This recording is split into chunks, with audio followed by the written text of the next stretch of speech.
신바람 사연 아파트. 오늘의 사연 시작하겠습니다. 안녕하세요.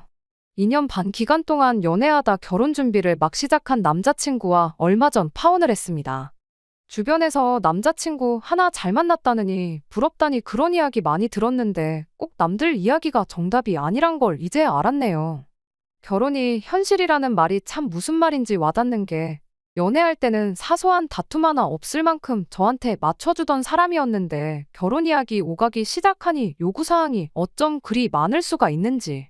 심지어 제가 집까지 해가기로 했는데 뭐 팔려가는 것도 아니고 바라는 거 전부 들어줬다간 남은 평생을 내가 아니라 이 인간 엄마를 위해 살 수도 있겠구나 싶더라고요. 그런 생각이 드니까 오히려 마음 정리하는 건 훨씬 편했어요. 여지껏 만나온 시간이 아깝긴 하지만 앞으로 내 남은 인생을 생각해보면 그 시간이 훨씬 몇 배는 더 길게 남았는데.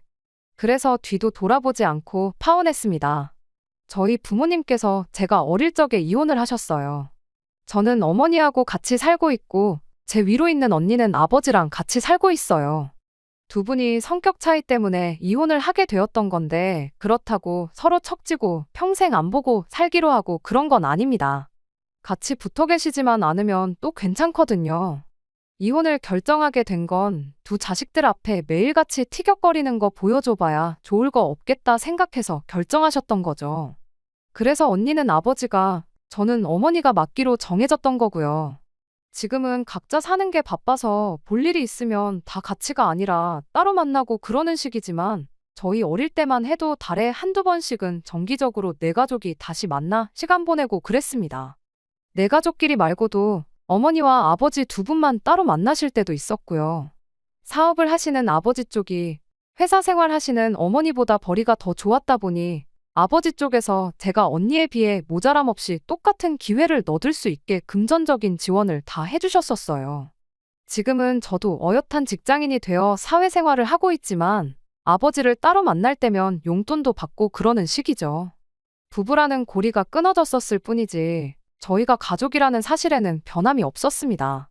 사족이긴 하지만 이런 가족 관계를 잘 이해 못하는 분들이 자주 계시기에 저희 집 같은 집도 있다, 그렇게 말씀드리려고 적었네요. 아무튼 이러나 저러나 어떻게 설명을 해도 제가 이혼 가정에서 자랐다는 건 변함없는 사실이긴 합니다. 그리고 제 남자친구 또한 이혼 가정에서 자란 사람이에요. 다만 이혼 후에도 교류가 활발했던 저희 집과는 다르게 남자친구는 이혼하고 나서 아버지 얼굴을 단 한 번도 본 적이 없었답니다. 법원에서 정해준 양육비는 꼬박 늦지 않고 보내주셨다고는 하는데 사실상 그 돈은 생활비로 거의 대부분 지출이 되었다 보니 형편이 계속 어려웠다고 해요. 학교는 학자금 대출을 받아서 졸업을 했고 자취방 구할 만큼 여력도 안 돼서 매일같이 왕복 3시간 거리를 집에서 등하교를 했어야 했답니다. 졸업 후 직장이 정해지면서 회사까지 출퇴근하기엔 자가용이 있지 않는 한 대중교통으로 제 시간에 갈 방법이 없어서 결국 자취를 시작했지만 말이에요. 남자친구는 제가 이혼 가정에서 자란 데다가 어머니 밑에서 자랐다는 이야기를 듣고는 은근히 저한테 동질감을 느끼는 듯 했어요. 하지만 말씀드렸다시피 저는 남부러울 것 없이 아무 어려움 없이 자랐거든요. 하지만 그렇다고 해서 우리 집은 좀 다르다, 너가 동질감을 느낄 만큼 힘들게 살았던 적 없다 하고 해명을 할 필요는 없었고 굳이 그걸 밝혔다간 남자친구한테 나름대로 상처를 주는 일이지 않을까 싶기도 해서 따로 저희 집 상황에 대해서 이야기를 하지는 않았습니다. 아무튼 그렇게 남자친구와 2년 반의 연애 끝에 두 사람 사이에 결혼 이야기가 오가기 시작했어요. 사람이 워낙에 괜찮은 사람이었다 보니 청혼에 응하긴 했지만 그때 당시에 나름 고민도 많이 되었던 게 바로 경제적인 부분이었습니다. 그때 제가 모아놓은 돈이 4천만 원밖에 없었거든요. 제 나이치고 잘 모은 편은 아니란 건 저도 알고 있어요. 하지만 저도 저지만 남자친구는 저보다 더 없을 수도 있겠다는 생각을 했었어요. 집이 어렵고 학자금 대출을 받아서 학교를 다녔고 그런 이야기를 들었어서 그랬나 무조건 저보다는 상황이 안 좋을 거라 생각했죠. 그래도 설마 모아놓은 돈이 한 푼도 없지는 않겠지 그런 생각이 들 때도 있었습니다. 혼자 고민해서 뭐 답이 나오는 것도 아닌데 결혼하기로 한 만큼 충분히 물어봐도 신뢰가 되지 않는다고 생각해서 결국 남자친구한테 단도직입적으로 이야기를 했어요. 그런데 의외로 남자친구가 제 생각보다 훨씬 더 많은 돈을 모아놓은 상황이었어요. 제가 괜히 색안경을 끼고 안 좋은 생각을 했나 싶고 부끄럽기까지 했습니다. 남자친구가 모아놓은 돈이 1억이 넘었거든요. 1억하고 몇백만 원 수준이긴 했지만 내가 모아놓은 만큼이나 모아놓았을까 생각했는데 그 2배가 넘으니 할 말이 다 없었죠. 액수를 떠나서 그 어려운 상황에 아낄 거 아끼고 욕심도 절제해가며 그 돈을 모았다는 사실이 참 대단하기도 했어요. 진짜 좋은 사람 만나서 결혼하는구나. 그때까지만 해도 그런 생각을 갖고 있었습니다. 그렇게 1억 4천이라는 결혼 자금을 가지고 결혼 준비를 시작했어요. 다만 현실적으로 생각했을 때 그 돈이 결혼하고도 남을 만큼 넉넉한 액수가 아니란 건 알았기에 결국엔 제가 아버지의 도움을 받기로 했습니다. 사실 남자친구가 1억이나 모아놓았다 보니 저도 못해도 반반은 해야 하지 않겠나 싶어 아버지께 손을 벌린 거였는데 아버지께서 원래 저랑 언니 결혼할 때 예전부터 아파트 하나씩은 해줄 계획이셨다는 사실을 말해주셨어요. 그렇게 경기도 북부에 위치한 시세 3억 정도 하는 아파트를 받게 되었습니다. 아버지께서 사업을 하시다 보니 경제적으로 넉넉한 편이긴 하셨지만 예산이 무한한 건 아니었을 테니 서울에 아파트 받는 건 꿈도 못 꿀 일이라 생각했어요. 그래도 저 위치 정도면 저도 그렇고 남자친구도 그렇고 출퇴근하는데 아무 문제도 없고 향후 투자 가치도 제법 있어 보였고 거래도 활발한 곳이라 나중에 정리할 때도 분명히 메리트가 있을 거라는 생각이었습니다. 하지만 막상 집이 그렇게 생기고 나니 또 다른 고민이 하나 생겼어요. 남자친구가 제가 이혼 가정에서 자랐다는 이유로 동질감을 느끼고 있었다 보니 아버지 얼굴도 모르고 지낸다는 남자친구에게 아직 우리 가족은 교류가 활발하다는 이야기를 꺼내는 게 쉽지가 않아서 그동안 따로 말을 안 해주고 있었거든요. 갑자기 아파트가 땅에서 솟아났다고 말하기도 그렇고 그렇다고 아버지가 해주신 집을 가지고 어머니가 해주셨다고 말하기도 모한 상황이었으니까요. 결국엔 그냥 남자친구에게 사실대로 저희 집 상황과 제가 집을 받게 된 경위까지 다 이야기해줄 수밖에 없었습니다. 그런데 제 예상외로 남자친구는 그게 뭐 숨길 일이었냐면서 대수롭지 않게 받아들이더라고요. 오히려 집을 가지고 결혼 생활을 시작할 수 있다는 점이 더 좋은 일 아니겠냐고 자기는 정말 운이 좋은 사람이라면서요. 말하니까 이렇게 후련한 걸 뭐 얼마나 대단한 거라고 여지껏 이 사실을 숨기고 있었나 싶었습니다. 결혼하면서 제가 집을 해오게 되었으니 남자친구가 모아놓은 돈은 식장이나 스드메 같이 결혼식 전반적인 부분에 드는 비용부터 시작해서 신혼집 리모델링과 인테리어 그리고 혼수를 장만하는 데 쓰기로 했어요. 그렇게 하면 제가 낼 비용이 하나도 없는 거나 마찬가지였다 보니 제가 모아놓은 돈은 고스란히 남게 되는 상황이 되었던 거고요. 거기에 남자친구가 모아놓은 돈도 일부 1,000만 원 정도는 남겠구나 싶었습니다. 그런데 남자친구가 저보다 그걸 더 먼저 계산하고 있었던 건지 남은 돈은 전부 현금 예단식으로 해서 자기 어머니한테 드렸으면 좋겠다고 하는 겁니다. 솔직히 그 말이 저한테는 좋게 들리지는 않았어요. 돈이 남았다고 굳이 그 돈을 다 써버리고 저축 하나 없이 결혼 생활을 빵원으로 시작할 필요는 없다고 생각했거든요. 말씀드렸다시피 집 위치도 단점은 최대한 생각 안 하고 좋은 점만 보고 이래저래 타협을 한 거지. 돈은 돈대로 아꼈다가 빨리 더 좋은 위치로 이사 나가는 게 가장 이상적인 계획이 아닐까 싶었고 굳이 그 돈을 남자친구 어머니한테 드리겠다는 것도 솔직히 마음에 들지는 않았어요. 이런 일의 원칙을 따지는 것도 우습지만 상식적으로 돈을 돌려드리면 집을 해주신 저희 아버지한테 돌려드리는 게 맞는 거 아닌가 싶기도 했죠. 물론 저희 아버지가 돌려드리겠다고 해서 그 돈을 받아가실 분은 아니지만 말이에요. 그래서 이번엔 혼자서 고민하지 않고 그 자리에서 곧바로 그건 아닌 것 같다고 솔직하게 제 생각을 말했어요. 애초에 우리 돈이 남는 건 저희 아버지가 집을 해주신 덕분이지 않냐고요. 그랬더니 남자친구가 제가 정확하게 말했다고 하면서 바로 그게 문제라고 하는 겁니다. 집을 해주신 덕분에 자기가 기우는 결혼을 하게 되었는데 자기가 앞으로 저희 부모님 눈치를 보면서 살게 되겠지 않냐고 하는 거예요. 말인즉슨 기우는 결혼을 한 만큼 처가 눈치를 보면서 살게 될 텐데 두 분 다 재혼은 안 하신 상황이지만 어쨌든 엄마 쪽도 따로 있고 아빠 쪽도 따로 있는데 제가 또 가족들과 워낙에 가깝게 지내고 있기까지 하니까 자기가 친정을 챙길 일이 있으면 두 번씩 챙겨야 한다는 거예요. 명절에 친정을 방문한다고 쳐도 저희 집 따로, 아버지 집 따로 가야 하고 어버이날도 용돈 같은 걸 드려야 하는 명절도 뭐가 되었든 간에 부모님을 챙기는 일이 있으면 자기는 앞으로 무조건 두 배씩 해야 되는 거 아니겠냐대요. 그런데 그런 자기에 비해 저는 앞으로 우리 엄마 한 사람만 챙기면 되는 거 아니냐고. 자기는 챙길 집이 두 집인데 저는 한 집이지 않냐? 너가 봐도 이건 불공평하지 않냐고 우기는 겁니다. 그러니 결혼 준비하고 남은 돈은 자기 어머니한테 현금의 단식으로 전부 드려도 그게 아까운 게 아니라는 거예요. 자기는 돈이 두 집으로 나가야 하니 두 배로 들 테고 저는 시어머니 한 분한테만 잘하면 되는 거니 결혼 전에 그 정도는 해도 된다는 논리잖아요. 듣다 보니 어이가 없어서 애초에 대리효도 같은 거 바라지도 않고 바란 적도 없다고 각자 부모님은 여태 하던 대로 각자가 알아서 챙기면 되는 거 아니냐고 했습니다.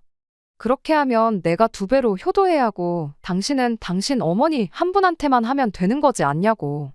그럼 이제 나한테 더 불공평해진 상황이지 않냐고요. 그리고 그 논리대로라면 지금 남아있는 이 돈은 어머님한테 드릴 게 아니라 우리 부모님께 절반씩 나눠서 드려야 되는 게 맞지 않냐고 따졌죠. 애초에 나는 그럴 생각 없다고 그냥 남은 돈은 남은 대로 우리 미래를 위해 저축하는 게 어떻겠냐고 그렇게 한마디 했어요. 그때는 솔직히 남자친구가 어떻게든 이 결혼에서 이득을 취해보려고 하는 거라는 생각은 하지 않았습니다. 단지 이제 진짜 혼자가 되시는 어머니 걱정 때문에 꺼낸 소리라고 생각했어요. 저희 어머니도 혼자 되시는 건 마찬가지긴 하지만 딸인 저와 아들인 남자친구가 각자 어머니를 대하는 마음가짐이 다를 수도 있다고 생각해서 그냥 넘어갔습니다. 그런데 본심이 그게 맞았던 겁니다. 남자친구는 어떻게든 결혼 전에 어머니한테 큰 효도를 해주고 싶었나 봐요. 처음엔 자기 돈이 아니라 내 돈으로 어떻게 해보려다가 안 되니 이젠 자기 돈을 직접 주려고 안간힘을 쓰더라고요. 난데없이 또 곰곰이 생각해보니 우리 결혼이 불공평한 것 같다고 말을 꺼내는 겁니다. 이번엔 또 뭐가 불공평해서 그러는 거냐고 물으니 결혼 비용을 왜 자기만 내느냐고 하면서 공평하게 반반 결혼을 하자고 하더라고요. 내가 3억 집을 해오는 건데 무슨 반반 결혼을 하자고 하는 거냐고.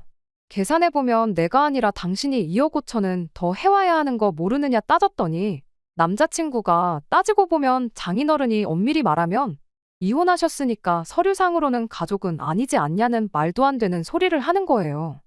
아버지가 해주시는 게 아니라 저희 어머니가 해주시는 거면 자기가 이런 말도 안 꺼냈을 거라면서 말이죠.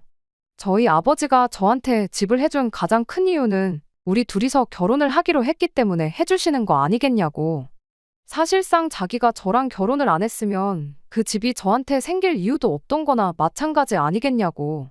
그러니까 그 집은 저희 아버지가 저를 위해서가 아니라 우리 둘을 위해서 해주시는 걸로 봐도 무방하다고. 그러니 그 집에 자기 지분도 있는 거나 마찬가지라는 말도 안 되는 논리를 펼치기 시작했어요.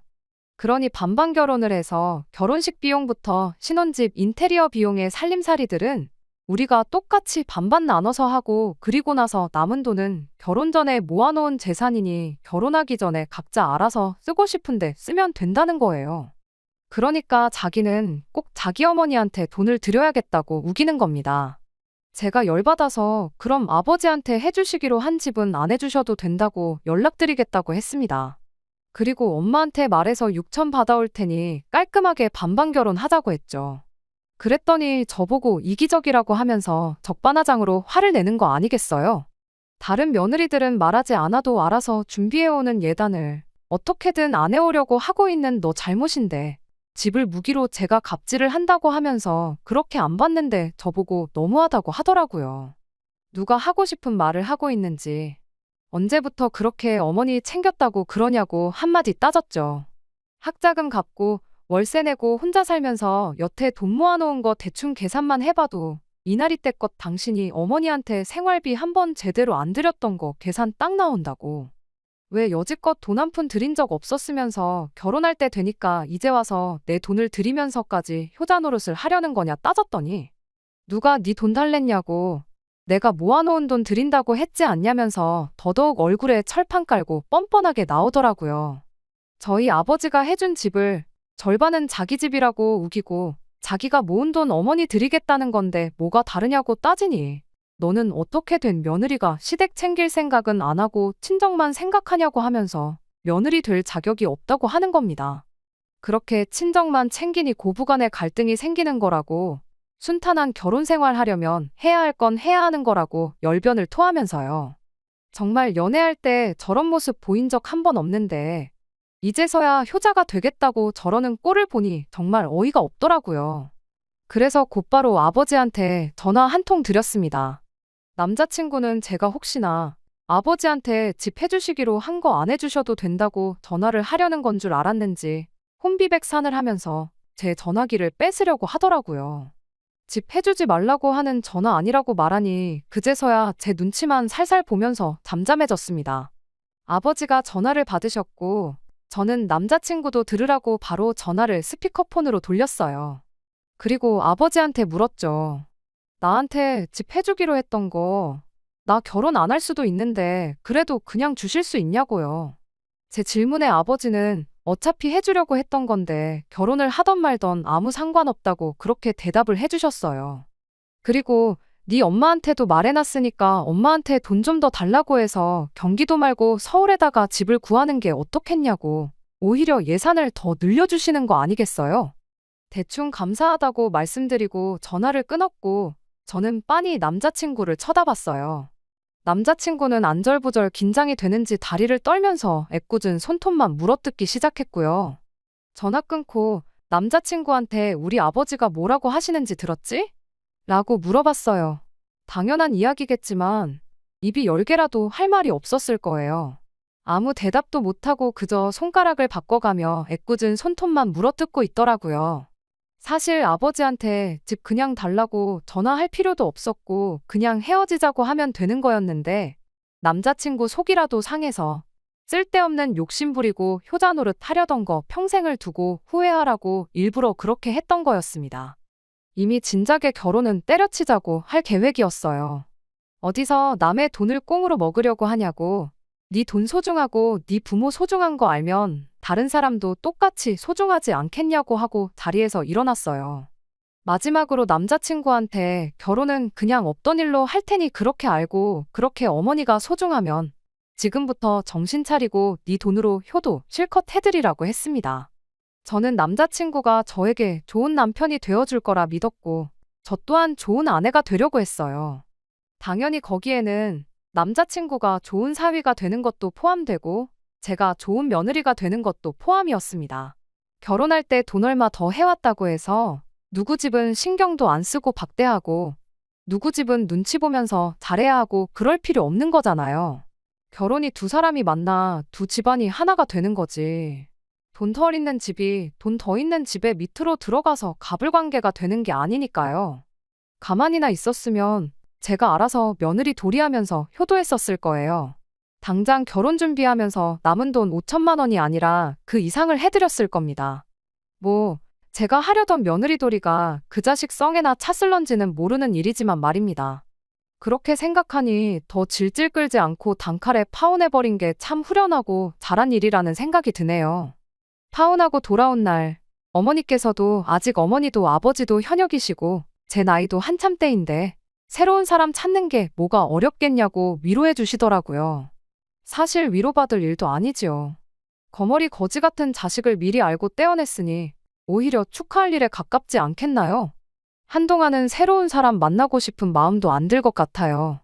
부모님 지원 없이 제 혼자 힘으로 독립할 준비가 되었을 때 그때쯤 돼서 우리들 힘으로만 같이 고생하고 동고동락하면서 서로의 등을 지켜줄 수 있는 그런 사람을 찾아보려고 합니다. 다른 건 몰라도 헤어진 남자친구한테는 한마디 해주고 싶네요. 어디 가서 자기 어머니한테 대신 효도해줄 사람 찾지 말고 남의 집 재산에 숟가락 얹어서 거저먹을 생각도 하지 말고 스스로 효도하는 그런 사람이 되라고 말이에요. 두 번째 사연입니다. 안녕하세요. 2년을 채우지 못하고 이혼을 하게 된 30대 초반의 여성입니다. 이 사연을 말씀드리기까지 많은 용기가 필요했어요. 아는 사람한테 이야기하자니 너무 부끄러워서 이렇게 익명으로 사연을 적어봅니다. 남편과 저는 같은 건물에서 일하면서 알게 되었습니다. 저는 2층에 위치한 학원에서 수학을 가르치고 있었고, 남편은 바로 위층 보험사무실에서 팀장으로 일하고 있었습니다. 접점이 없어 보이지만 그래도 1년 넘게 오며 가며 얼굴을 마주하게 되니 어느샌가 서로 누가 먼저랄 것 없이 안녕하시냐는 짧은 대화는 나누게 되더라고요. 그러다 남편이 하루는 언제 한번 점심이라고 같이 먹었으면 좋겠다고 물었습니다. 저는 솔직히 보험을 권하려고 그러는 건가 싶어서 거절하려고 했지만 제가 원래 싫다 소리를 잘 못하는 성격이거든요. 자의반 타의반으로 주말에 만나 점심도 먹고 차도 한 잔 마시게 되었는데 보험의 비읍자도 안 꺼내더라고요. 그러더니 오래전부터 저한테 관심이 있었다면서 정식으로 만나보고 싶다고 했습니다. 남편의 솔직한 말에 마음의 문을 열게 되었고 그날을 계기로 저희는 연인이 되었어요. 그렇게 연애를 시작한 지 1년이 조금 넘었을 무렵 남편이 청혼까지 해왔습니다. 결혼 이야기가 오가면서 양가 어른들도 뵙게 되었어요.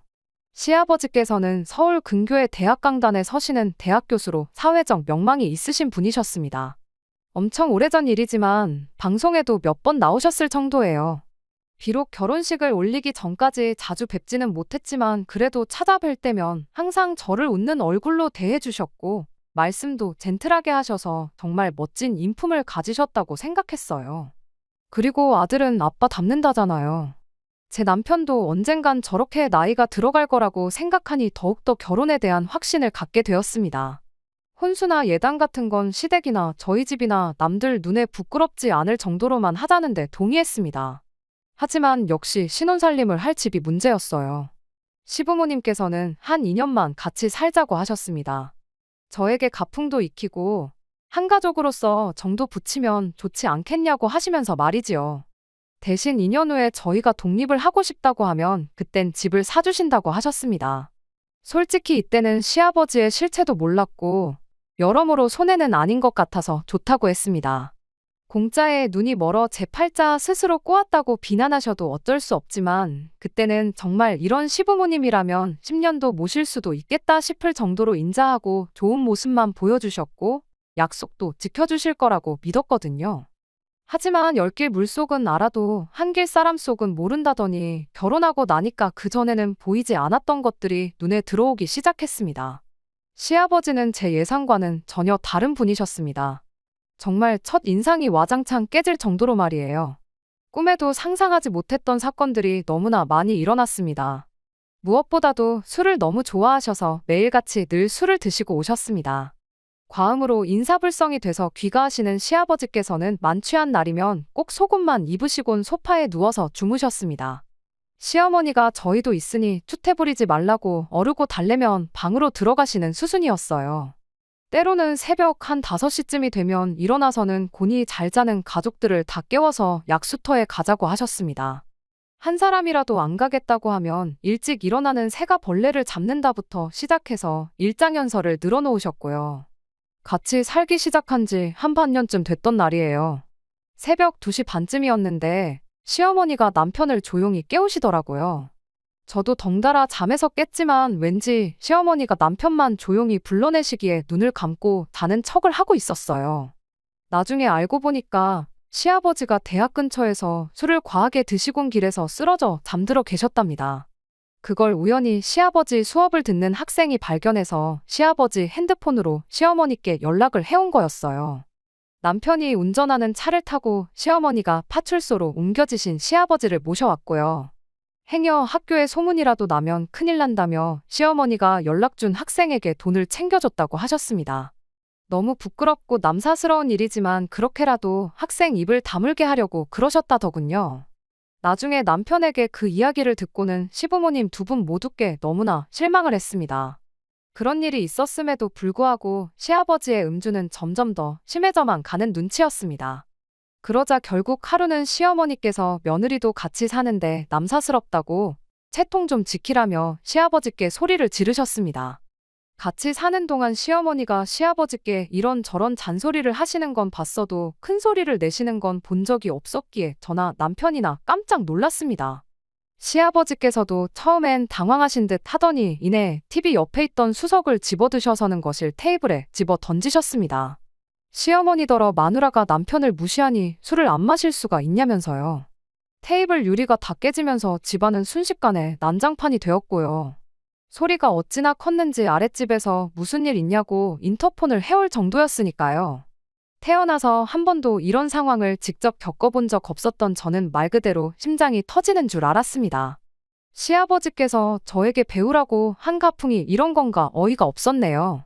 시어머니는 주저앉아서 당신 팔자를 한탄하시면서 우시고 저는 그런 시어머니를 달래며 집을 치워야만 했습니다. 시아버지는 욕을 하며 집 밖으로 나가셨고 걱정이 된다며 남편은 시아버지 뒤를 따라 나갔고요. 놀라운 건 이런 대소동이 있었지만 그 다음날 가족 중 누구 하나 먼저 이 일을 입에 담는 사람이 없었다는 거예요. 사실 무엇보다도 시어머니와 저희 부부를 답답하게 한 건 시아버지는 다음날이 되면 아무 일도 없었다는 듯이 행동을 하신다는 점이었습니다. 처음에는 어찌나 태연하게 연기를 하시는지 정말 기억을 못 하시나 기억력에 문제가 있으신 건 아닌가 싶더라고요. 결국 한 1년쯤 지났을 때 저는 남편에게 우리 제발 나가 살면 안 되냐고 물었습니다. 아프신 시아버지 병수발을 할 자신이 없다고 솔직하게 털어놓으면서 말이에요. 그러자 남편은 현실적으로 우리 둘이 맞벌이를 해서 언제 집을 살 수 있겠냐며 1년만 더 버티자고 그러더라고요. 저도 그 말에 딱히 반박을 할 수가 없어서 알겠다고 했습니다. 그리고 그때부터 마음속으로 하루하루를 새고 있었네요. 그리고 얼마 뒤 평소처럼 시아버지는 귀가하시기 전이었고 꾸벅꾸벅 졸고 계신 시어머니께 먼저 들어가 주무시라고 했어요. 그리고는 남편과 제가 거실에서 시아버지를 기다리고 있었고요. 그런데 2시쯤 남편 핸드폰으로 전화가 걸려왔어요. 받아보니 경찰서더라고요. 시아버지께서 엉뚱한 동네에 있는 포장마차까지 가셔가지곤 술에 취해 행패를 부리셨다고 하더군요. 옆자리에 중년 부부가 술을 마시고 있었는데 아내 되는 사람한테 치근덕거리다 싸움이 났고요. 결국 신고를 받고 지구대 경찰관이 나왔는데 그 경찰관한테 욕설을 퍼부으셨답니다. 남편은 그 이야기를 듣자마자 앞에 쩔쩔매면서 지금 당장 모시러 가겠다고 죄송하다고 연신 사과를 하고 있었어요. 이게 무슨 개망신인가 싶었습니다. 그래도 다행히 시아버지를 알아보는 사람은 없었나 보더라고요. 새벽동이 틀 때쯤 시아버지와 남편이 집으로 돌아왔습니다. 주무시던 시어머니도 소란스러운 소리에 깨셨고 저도 잠 한숨 못 자고 날밤을 샜어요. 술에서 덜 깨신 것 같았는데 뭐가 그렇게 그날은 또 기분이 좋으신지 계속 저한테 사랑의 총알을 쏘시고 저더러 한번 안아보자 그러시는 거예요. 남편이 얼른 안아드리라 그래서 떨떠름하게 어깨동무식으로 대충 안아드렸더니 갑자기 제 팔뚝 안쪽 살을 꼬집듯이 주물럭거리시는 게 아니겠어요. 저는 어색하게 웃으며 팔을 빼냈습니다. 그러자 또 어딜 가려고 그러냐며 제 손목을 잡아 끄시더니 제 팔뚝살을 또 만지려고 하시는 거예요. 그 순간 더는 아니다 싶어서 제가 시아버지께 왜 자꾸 만지시냐고 아프다고 그러면서 정색을 했습니다. 그제서야 시어머니도 왜 당신을 두고 며느리를 귀찮게 하냐며 억지로 시아버지를 모시고 안방으로 가시더라고요. 제가 남편에게 너무 기분 나쁘다고 이건 시아버지 술 깨시면 한번 짚고 넘어갈 문제인 것 같다고 그랬습니다. 그러자 남편은 대수롭지 않다는 듯 왜 일을 크게 만들려고 그러냐며 시아버지가 며느리 예뻐하는 것도 기분이 나쁘냐고 비아냥거리더라고요. 그리고 남편이 이 이야기를 시어머니께도 전달을 했는지 이튿날 회사에 있는데 시어머니께 전화가 걸려왔습니다. 당신들이 딸이 없어서 시아버지가 저를 딸처럼 생각해서 그러는 거니까 너무 기분 나쁘게 받아들이지 말라고요. 하지만 저는 솔직히 시아버지와 며느리 관계를 떠나서 기분이 너무 찝찝했습니다. 하지만 제가 남편과 이혼을 결심하게 된 결정적인 이유는 따로 있습니다. 시아버지의 음주가 결국 저희 부부의 발목을 잡았어요. 10시 정도로 약간 늦은 시간이었지만 음식물 쓰레기를 버리고 자야겠다 싶어서 아파트 1층으로 내려가는데 어디선가 쿵소리가 나더라고요. 놀라서 뛰어나가 보니 세상에 시아버지 차가 아파트 화단에 처박히듯 올라타 나무를 받은 것 같더라고요. 제가 시아버지께 괜찮으시냐고 물어보려는 순간 술 냄새가 진동을 하는 걸 한 번에 알 수 있었습니다. 시아버지께 술 드시고 운전하신 거냐고 그러니 그건 저더러 알바 없다면서 저한테 앞이 찌그러진 차에 타라고 하시더라고요. 제가 왜 그러시냐고 다치신 데는 없냐고 얼른 구급차라도 불러야 하는 거 아니냐고 하니까 됐고 운전을 제가 했다고 하라더군요. 제가 그게 무슨 말도 안 되는 소리냐고 아주 난색을 표했습니다. 그러자 시아버지께서는 내가 대학교에서 잘리면 니들 집은 어떻게 사주겠냐며 어차피 이래봤자 저한테 크게 피해갈 일도 없으니 누가 묻거든 제가 이런 사고를 냈다고 하라셨습니다. 몇몇 이웃들이 무슨 일인가 싶어 밖으로 나왔고 저와 시아버지는 그 몇 안 되는 군중 사이에서 실랑이를 하고 있었습니다. 그때 음식물 쓰레기 버린 제가 안 들어와서 그런지 남편이 따라 나왔더라고요. 저는 그런 남편을 붙들고 방금 시아버지가 하신 말씀을 이야기하며 당신이 빨리 아버님 설득 좀 해보라고 했습니다. 그런데 오히려 남편은 아버님 말씀이 틀린 것도 아니랍니다. 어차피 다친 사람도 없으니 그냥 제가 운전하다 실수했다고 하라는 거예요. 제가 음주운전을 하고 집에 오신 건 범죄라고 절대 협조해드릴 수 없다고 했어요. 그러자 남편은 네가 학원 선생이지 무슨 성인군자냐며 그럼 너는 시아버지가 면허 취소라도 되는 걸 바라는 거냐고 묻더라고요. 그 순간 저는 이 부자지간에게 참교육을 해줘야겠다는 생각이 번뜩 들었습니다. 그래서 경찰을 불렀습니다. 제가 경찰을 불렀다고 하자 시아버지가 이게 무슨 배워먹지 못한 짓거리냐며 얼른 다시 전화해서 못 오게 하라시더군요. 남편도 어떻게 며느리가 시아버지를 신고하냐며 제정신이냐고 화를 냈습니다. 저는 남편에게 이번엔 남으로 그쳤지만 다음에는 진짜 사람이 다칠 수도 있다고 저런 분에게선 면허를 뺏는 게 모든 사람을 살리는 길이라고 설득을 했지만 남편은 들으려조차 하지 않았습니다. 급기야 남편은 먼저 저에게 이따위로 하면 이혼이라고 으름장을 놓더라고요. 그제서야 저도 정신이 들었습니다. 맨날 술 먹고 개가 되는 시아버지도 문제지만 그런 시아버지를 매번 받아주는 시어머니와 남편도 똑같은 사람들이라는 걸요. 저는 남편에게 바라던 바라고 헤어지자고 받아쳤습니다. 막말로 애도 없는데 헤어지지 못할 이유가 없었으니까요. 저는 당황한 부자를 그렇게 두고 집으로 올라와 급한 대로 제 짐을 챙겨서 나왔습니다. 시어머니는 이게 무슨 짓이냐며 아무리 그래도 그렇지 어떻게 아녀자가 기분 따라 집을 나왔다 들어갔다 하냐며 나가는 건 제 자유여도 들어오는 건 아니라고 소리를 치시더라고요. 그래서 저도 다시 들어올 일은 없을 거라고 걱정 마시라고 했습니다. 결국 시아버지는 혈중 알코올 농도가 면허 취소 수준으로 나온 데다 블랙박스에 음주운전을 한 기록까지 다 녹화가 되어 있어 결국 면허 취소에 벌금형까지 내려졌습니다. 남편은 그제서야 자기가 잘못 생각했다는 걸 알았는지 저에게 다시 한 번만 이해해달라며 싹싹 빌었지만 저는 소송을 불사해서라도 이혼할 거라고 말해줬어요. 그리고 질질 끌면 시아버지 이야기까지 다 떠벌리겠다고요. 그러자 남편도 더는 제 마음을 돌릴 수 없겠다 싶었는지 이혼에 동의해주겠다 했습니다. 대신 시아버지가 돌아가시면 다시 같이 살자는데 이건 뭐 미친 소리나 마찬가지죠. 그렇게 며칠 전 저와 남편은 마지막으로 협의 이혼을 했다는 신고서를 내고 깔끔하게 남남이 되었습니다. 이제 당분간은 술 먹는 사람은 상종도 하기 싫으네요. 시아버지는 면허 취소와 지난번 술에 취해 길에서 발견된 일까지 학교 안에 소문이 나면서 결국 강단에서 물러나셨다고 하더군요. 지금은 뭐 미움도 없고요. 그냥 시아버지가 정신 차려서 남들한테 피해나 안 끼치고 살았으면 하는 생각뿐이네요. 끝까지 들어주셔서 감사합니다. 오늘의 사연은 여기까지입니다. 구독과 좋아요, 알람 설정 부탁드리고 더 좋은 사연으로 다시 찾아뵙겠습니다. 감사합니다.